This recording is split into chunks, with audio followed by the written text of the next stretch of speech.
Alors, il ne faudra pas que je me mette à perdre mon temps à écouter tes inepties. Chef, patronne, je vous demande qu'une insignifiante obole pour sauver 4 jeunes filles qui risquent de s'éteindre faute de soins. Hein? L'Europe, ce n'est pas pour nous autres. Et je ne prétends pas vouloir expédier en Europe mes enfants que je ne parviens pas à nourrir humanitairement, patronne. Quel insolent tu es! Osez me tenir un tel langage. Sais-tu que sur le champ, je peux te réduire à une terrible misère? Ah, patronne.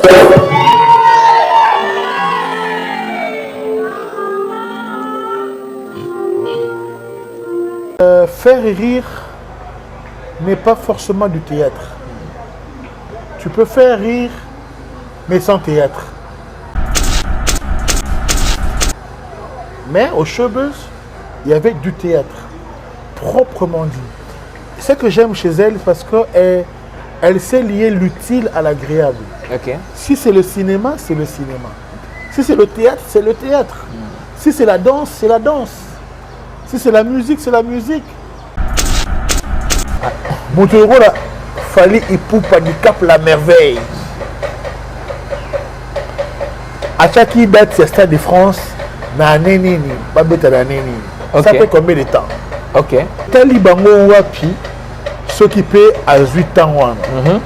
Et Talibango wapi. Et suis bango wapi. Voilà. Et Talibango na nini.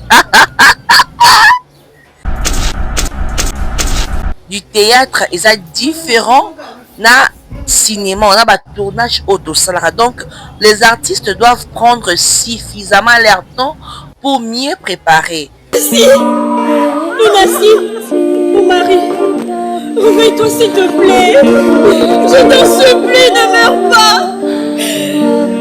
Lunassi, les enfants t'attendent à la maison. Ne meurs pas, je t'en supplie. Ah Dieu! Est-ce qu'il est juste de Dieu? C'est vrai, ce qui se conçoit bien s'énonce clairement et les mots pour le dire arrivent aisément. Donc disent que Bella est annoncé date d'Angoka pour faire chier Mams. Donc moi je dirais déjà que non, c'est faux.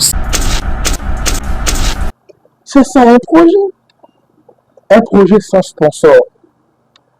Ce n'est pas un projet. Voulez-vous savoir le rôle d'un sponsor? Le rôle d'un sponsor, c'est le partenariat. C'est la communication de deux parties. C'est-à-dire, ce qui vous a mis à sponsoriser, c'est quand même intérêt. Tout comédien ne pas appelé à Rotelema à osala ba drôle pour que batoba seka. Non, non, non, non, non. Tout comédien n'est pas humoriste. Belleville a osala spectacle, a rejouer, a développer thème, a opesa ba émotion nyonso o ezo singa selon thème o a développer sur scène. Aza humoriste té. Voilà pour ça au seka. Rendez-vous ESA, c'est 11 juin, jeudi à 16h. Dans le centre culturel Wallonie-Bruxelles, avec le président Hans, l'homme des grignotages, le fantomos de la comédie congolaise. Après Sibiso rendez-vous Kuna. Donc, c'est ça pour ça au CK, Beta Turuana, numéro à la fiche, voilà, c'est sur réservation. Tu appelles le numéro au réservé, place Nayo, ok, non, CK. Parce que là-bas, c'est 100% rire. Donc, du rire à gogo. Nous allons rire à gorge déployée. C'est comme spontané, c'est comme lucate. Donc, parce que, Aza humoriste. Donc,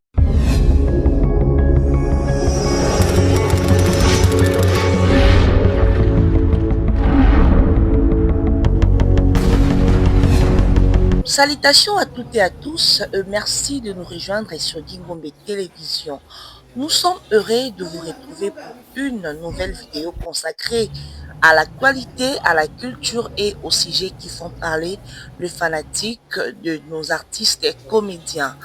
Aujourd'hui, nous allons analyser l'intervention de l'hymne de figure connue de la comédie congolaise lors de l'émission animée par notre confrère Gosse dit Kambala, que nous saluons au passage et à notre tour, nous nous sommes sentis dans l'obligation, vraiment dans l'obligation de faire cette analyse au regard de tout ce que cet artiste, notre artiste, a eu à évoquer. Vous savez, quand un professionnel décide de dire tout haut, c'est que beaucoup murmurent tout bas, le résultat ne laisse personne indifférent.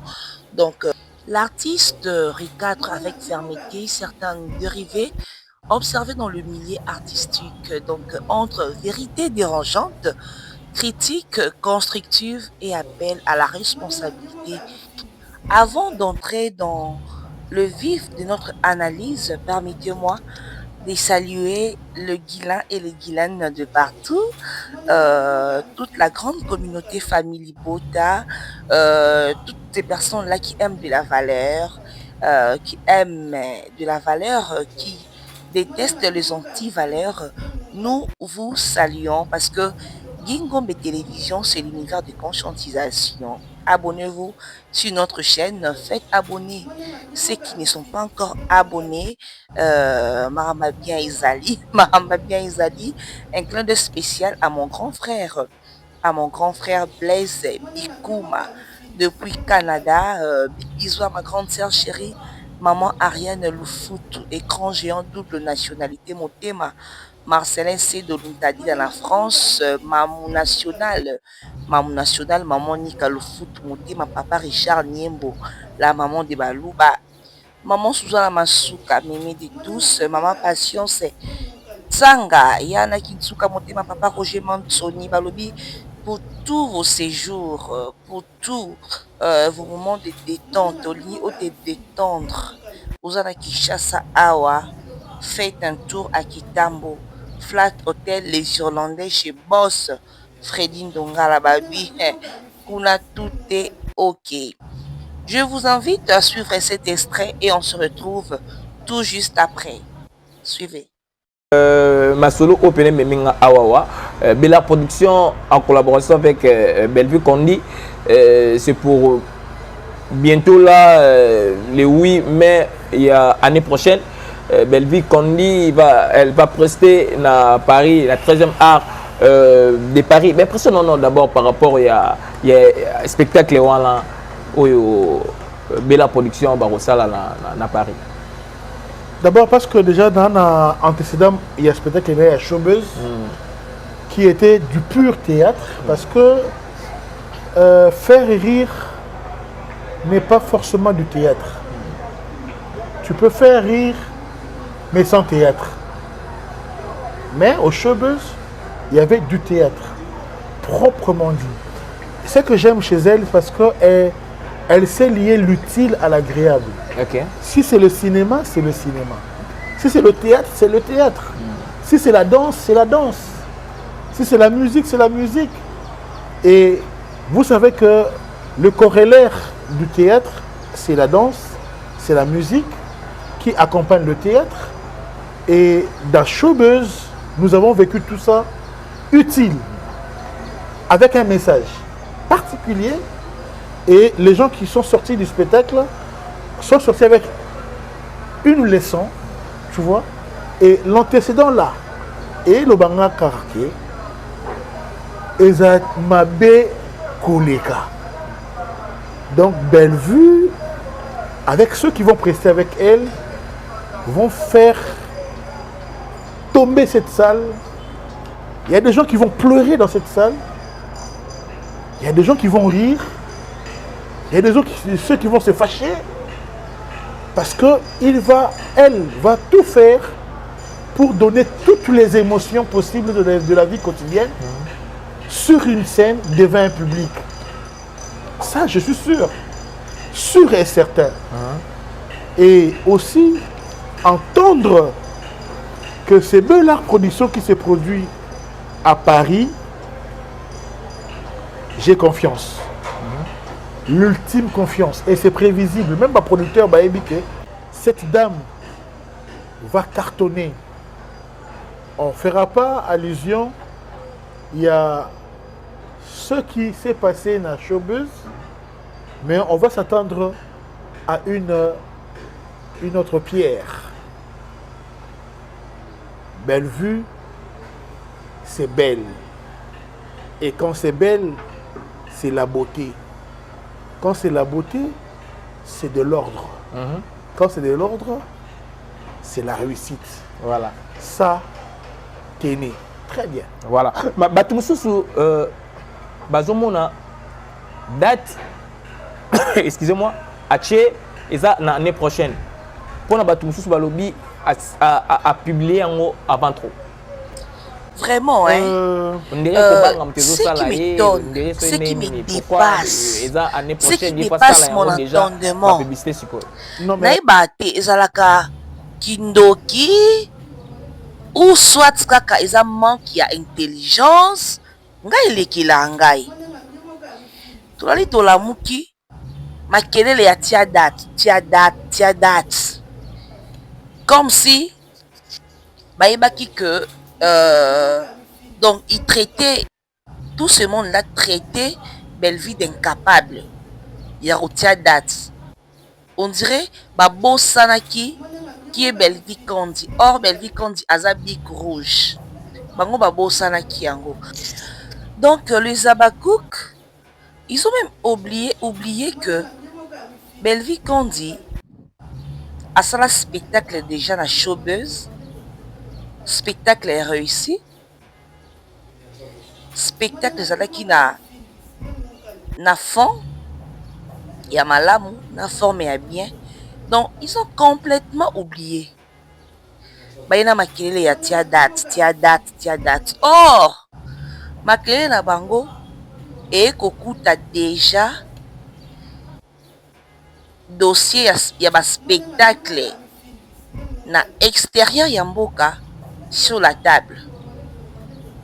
Équipe ya Bella Production, ezalaki déjà na ba pour parler na ba producteur na bango pour na ba spectacle libanda mboka. Donc makelele écouti déjà artiste na ba négociation. Dieu merci. Pendant que makelele wana négociation et artiste na ba producteur na esili balancer date et commis sous problème ala ba fanatique ou ba osomba ba billet tout ce monde là ba vu wana ya YouTube na ye ezalaka ba robot ala ba fanatique te. À leur grande surprise, producteur attié prévente babiller tout et sili. Veut dire ba robot bon ba lubaka ba somme babiller artiste. Vous comprenez? Ba supporter en côté ndomoyo ba ina ba discours que Bellevue Kandi aza motema mabe. A motema mabe. Comment est-ce que production est année prochaine? Il y a lancé date kaka période oyo ndeko na ye collègue na ye si la bisalu aza na ba spectacle.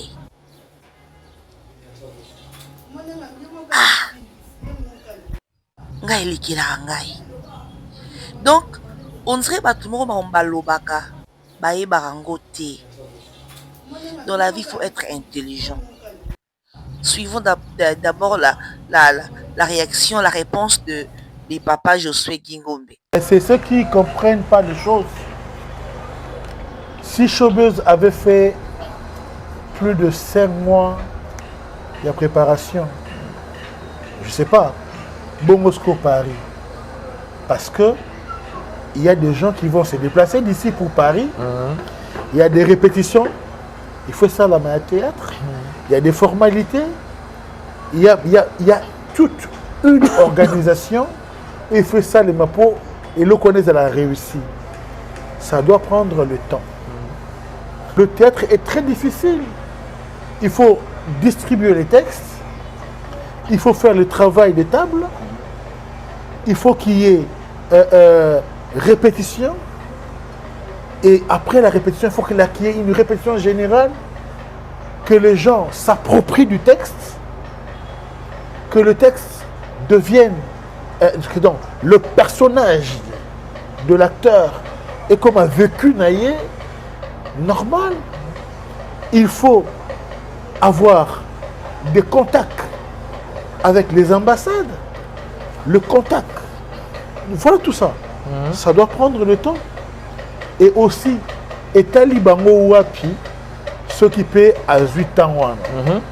Etali Bango Wapi. Et suis Bango Wapi. Voilà. Moutouroura, fallait y poupa du cap la merveille. À chaque date, c'est Stade de France, na nini, pas bête à la nini. Ça fait combien de temps? Ok. Ça fait combien de temps? Mais aigle. Allez-y demander. Non, allez-y demander. Moutouroura Kofi Olomide. Batoka Bawera. Faire et chair de poule. À l'époque, musicien presque. C'est-à-dire les artistes, pour faire quelque chose, on a toujours dit, ceux qui se conçoivent bien s'énoncent clairement et les mots pour le dire arrivent aisément. Et Talibango Nanini.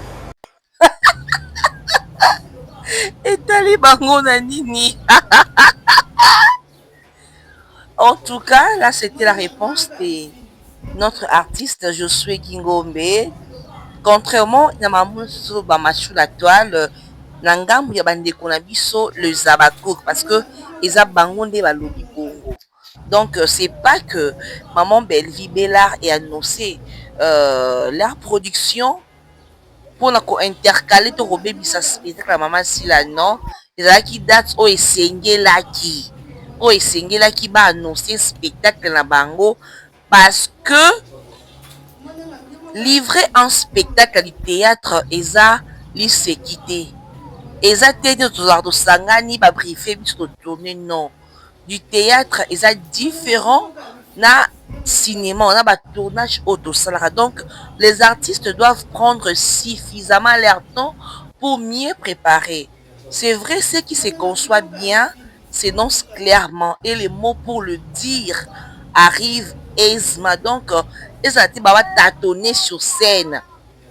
Parce que, au-delà de ça, divertissement, oui, mais les gens ont acheté leurs billets pour que baya bamona makampe ya malonga. Bamona makampe malonga et tika bango la mutu de la même manière et les kala na showbuzz. Na showbuzz ezaki mso premier spectacle ya ba niveau wana bolinga teke ba sala ka di déjà vu bolinga ba matisa pe bar parce que c'est comme ça. Donc ce n'est que normal bazwa temps la moment ya ko se préparer.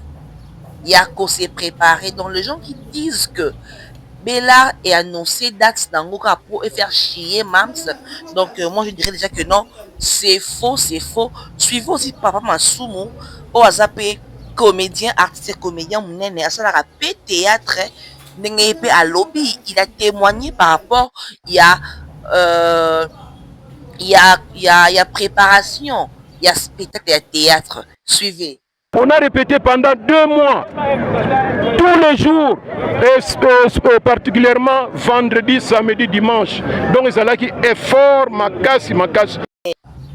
Chers internautes, 2 mois, oh, Papa Masumu, président Masumu, le président de l'ANTPC, le président de tous les comédiens congolais, Azolo Bawana, et ça spectacle, oh, et Salema, na activité à ANTPC. Na journée internationale de théâtre. Donc, événement où la comédie entre bango. Donc, il y a quelques artistes, il faut pas prester des 2 mois. 2 mois de préparation. Benga lobby que non, eza musala moko ya makasi.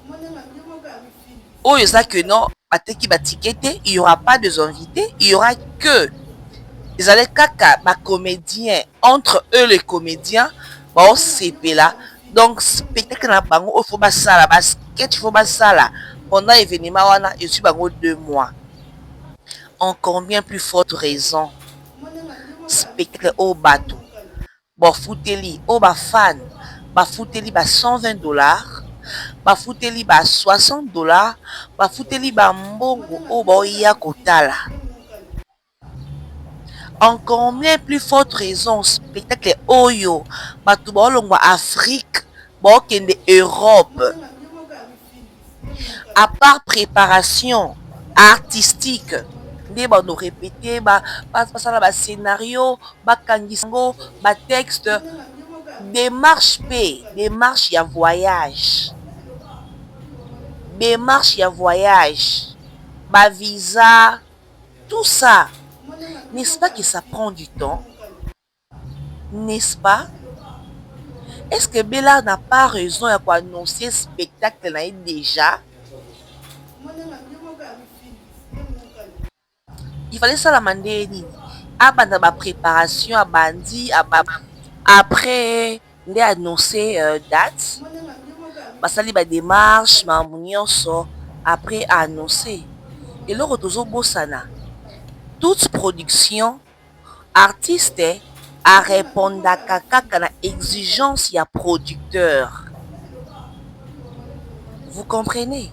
Si les producteurs a monique date ya spectacle na ye, il faut annoncer une année avant. L'artiste a un problème kunate et tali artiste était. Au-delà du divertissement, on va fan boya, baïna bango na théâtre, baïe ko se divertir, et ça business ya mutu. Et ça business ya bat oyo ba musée mbongo, et ça mbongo o ba musée ba produire artiste. Et ça ba jeter. Et ça ba jeter. Eux ils savent comment est-ce que bazo ba otambola. Comment est-ce que bango ba otambusa makamu na bango? Artiste a ko imposer bango talo ba que non parce que l'une des comédiens de mon pays a son spectacle, donc il n'y a pas moyen qu'on annonce. Il n'y a pas moyen que tout ça l'annonce. Est-ce qu'ils ont un sens? Il y a un sens, hein? En quoi est-ce que politique a se mêlé dans Maramboana? Non, il faut qu'on raisonne. Il faut qu'on raisonne avant Olobalikambu. Avant de réagir, avant de poser acte moroboye. Il faut raisonner. Au salaire, mbamoko, batu bamoni niveau d'études na yo, mbamoko batu baluki, atanga classe esika nini, asala école primaire wapi. Donc, otindi batu baluka baye ba parcours scolaire na yo. Et ezaka soni. Ezaka vraiment soni. Il faut aux amaïli, aux amaïli. Au côté moins intelligent, mais quand on a la paix au loukipe, au côté intelligent, au côté de la carte, vous la carte zoba, timo qui les koufa. Non, dans la vie, ça sera toujours effort. C'est ça un projet. C'est ça un projet. Un projet sans sponsor, ce n'est pas un projet. Voulez-vous savoir le rôle d'un sponsor? Le rôle d'un sponsor, c'est le partenariat, c'est la communication de deux parties. C'est-à-dire, ce qui vous a mis à sponsoriser, c'est qu'à mon intérêt. À mon intérêt. Donc, sponsor, pour un spectacle, il y a Bellevue Télévision, il y a Belinda Khan du Bic Rouge, l'entrecraqueur. Bazo mon intérêt là-bas. Ça vaut la peine. Ça vaut la peine. Donc, c'est la synthèse nayo. N'enge si na utugo ça la bloc on a sans sponsor. Et là spectacle.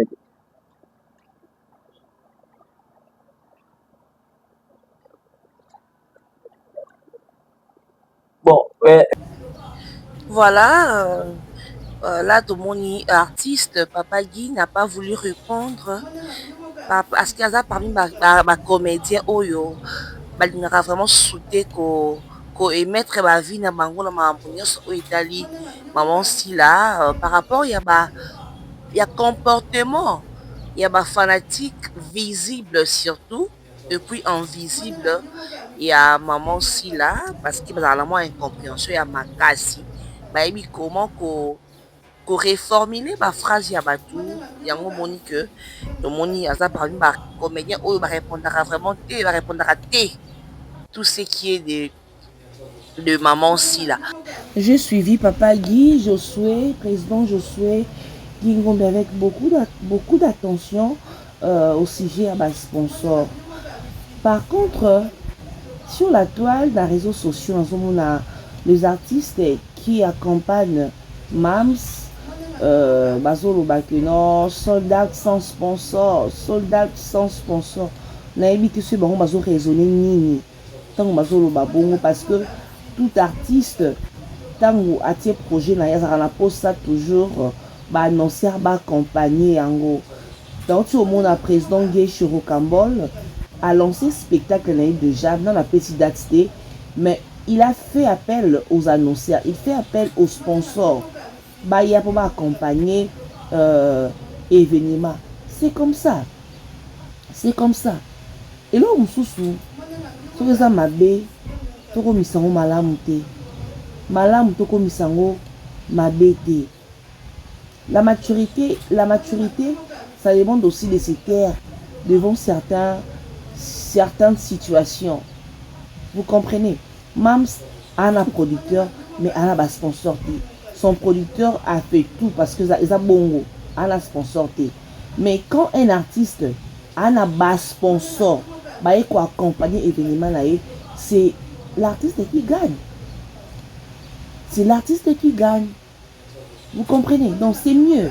Avoir de sponsors, c'est mieux. C'est mieux. L'annonceur il faut accompagner l'événement, c'est mieux.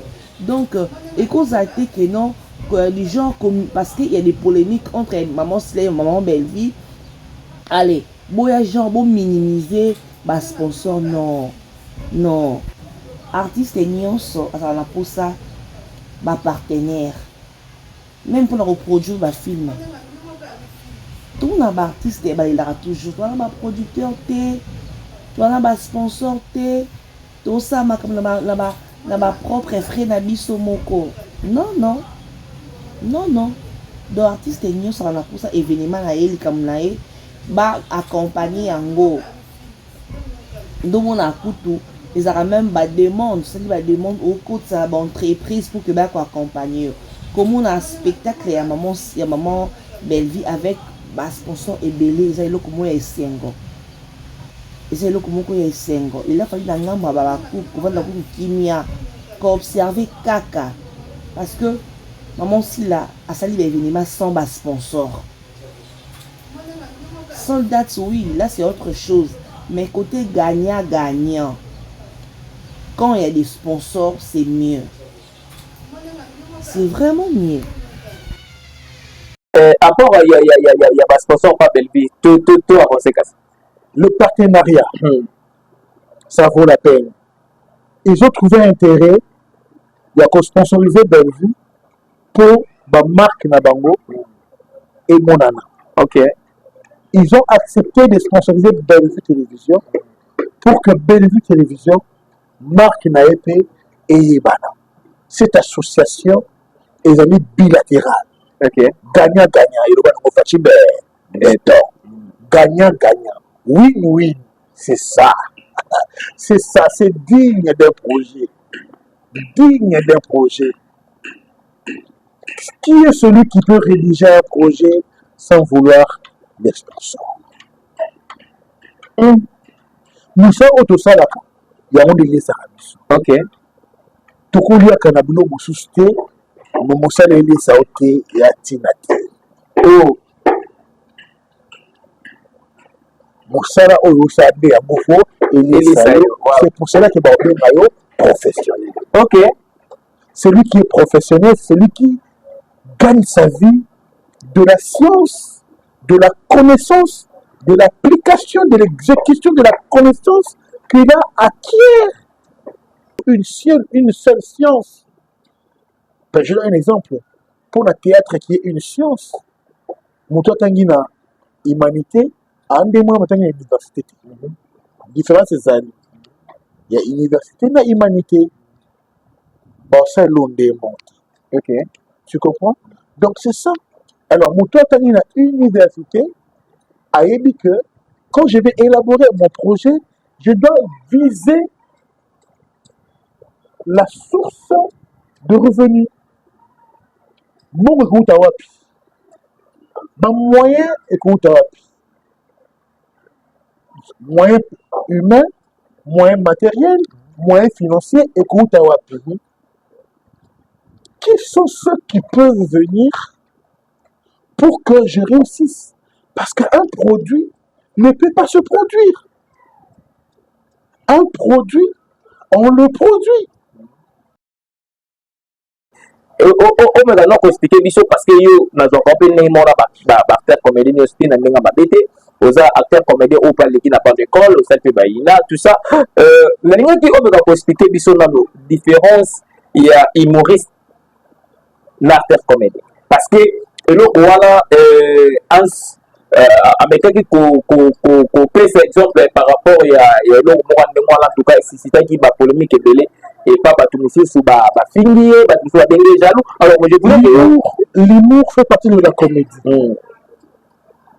D'accord? Mais tout comédien n'est pas humoriste. OK. D'accord? Je suis comédien, je ne suis pas humoriste. Je suis comédien, je suis humoriste. D'accord? D'accord. L'humour n'a qu'une option, faire rire carré. D'accord? Un humoriste est là que pour faire rire. Mais il est dans la comédie. Parce que la science que tous te sont d'accord, on appelle ça comédie. Nous tous, nous sommes des comédiens. Mais chacun dans sa comédie a interprétateur toutes les fonctions, tous les genres. D'accord? Nous avons de ceux qui font de la comédie, mais qui font le cinéma, et qui reflètent l'approche de la réalité, de la vie humaine. Il y a de ceux qui sont comédiens, mais qui sont des troubadours. Tu vois? Il y a de ceux qui font la comédie, mais il y a de ceux qui font la comédie, qui jouent naturellement. Tu vois? La comédie est vaste. Mais un humoriste est un comédien appelé uniquement à faire rire. Il y a de ceux qui font des one-man shows, mais qui ne sont pas forcément humoristes. One-man show, oui, mais il fait le compte. One-man show, il fait l'humour, c'est-à-dire, bref, l'humour fait partie de la comédie. Mais tout comédien n'est pas forcément humoriste. Bravo. Bravo, Papa Guy. En tout cas, Président Josué Gingombe, merci beaucoup pour ces explications très éclairantes. Papa, merci. Cher Abakouk, émettez vos avis dans des affaires, dans des histoires auxquelles vous avez de la maîtrise. Franchement, et ça la bino comme si vous êtes vraiment moins intelligent ma case. Excusez-moi. Toutes les publications on a l'antia et entraîna spectacle il y a le 8 mai 2027 il y a maison de production Bellard. Les Abakouk toujours dans les commentaires. Il y a Boebi Saepé à télé pendant 2 minutes à ta à ce qui s'abat Mam Sassali, Mam Sne leader à ce qui s'abat tout pays. N'est sûr que Bozui réponse n'est pas professionnel. Bozui. Tout comédien ne pas appelé à ce qui s'abat tout. tout comédien ne pas appelé à Rotelema à osala ba drôle pour que bato ba seka. Non, non, non, non, non. Tout comédien n'est pas humoriste. Soyez président 11. Les fantomas aloba ki bongo. Aloba ya côté Lema pendant 45 minutes à ça parce que président 11 aza humoriste. Aza comédien humoriste. Mais tout comédien n'est pas humoriste. Donc, parce que Mouto Aza humoriste, n'est Aza plus comédien que comédien qui joue dans la réalité, qui fait du réel. Oh, Sakate. Oh! Le 8 mai 2027, Bellevie va jouer. Bellevie a reçu le spectacle. Soke Sengi, public et seka. Ba oseka. Soke Sengi va le barolela. Soke Sengi va kakanda ba kakanda. L'artiste a joué, a développé thème, a opté sa émotion nyonso o ezo singa. Selon thème a développé sur scène. Aza humoriste te pour aza la kawala pour sekisa batu le bo singa que non a télé 2 minutes à sekisa batu non en sala moté parce que aza humoriste te. C'est voilà pour ça au seka. Rendez-vous eza le 11 juin, c'est 11 juin, jeudi à 16h. Dans le centre culturel Wallonie-Bruxelles, avec le président Hans, l'homme des grignotages, le fantomos de la comédie congolaise. Après si biso rendez-vous kuna. Donc, sous la pour ça au CK, Beta Turuana, numéro est à l'affiche, voilà, c'est sur réservation. Tu appelles le numéro au réservé, place Nayo, ok non CK. Parce que là-bas, c'est 100% rire. Donc, du rire à gogo. Nous allons rire à gorge déployée. Parce que le rire est aussi une véritable thérapie. Donc, dans le 11 juin, c'est jeudi, à partir à 16h, avec le fantomas de la comédie congolaise On Luzolo, le vieux grignotage. Donc, c'est comme spontané, c'est comme lucate, donc parce que aza humoriste, donc je dis koyinda mabe na centre culturel, donc bobenga tout na kuna to sikana biso to la ba stress à mboka, ba stress à ba misala et aussi biso et ça la biso vraiment bien. Merci beaucoup, merci à tout le monde au balandi biso. Nous vous demandons de laisser vos commentaires, partagez cette vidéo, abonnez-vous si vous n'êtes pas encore abonné. Et un grand merci au cordon, le président Josué Gingombe pour l'intervention et ça qui est vraiment utile pour la biso. Tous eu connaissance au recadre Kitoko Makasi. Merci beaucoup pour cette sagesse et intelligence au dégagé dans l'émission. Voilà, on se retrouve prochainement. Bye bye.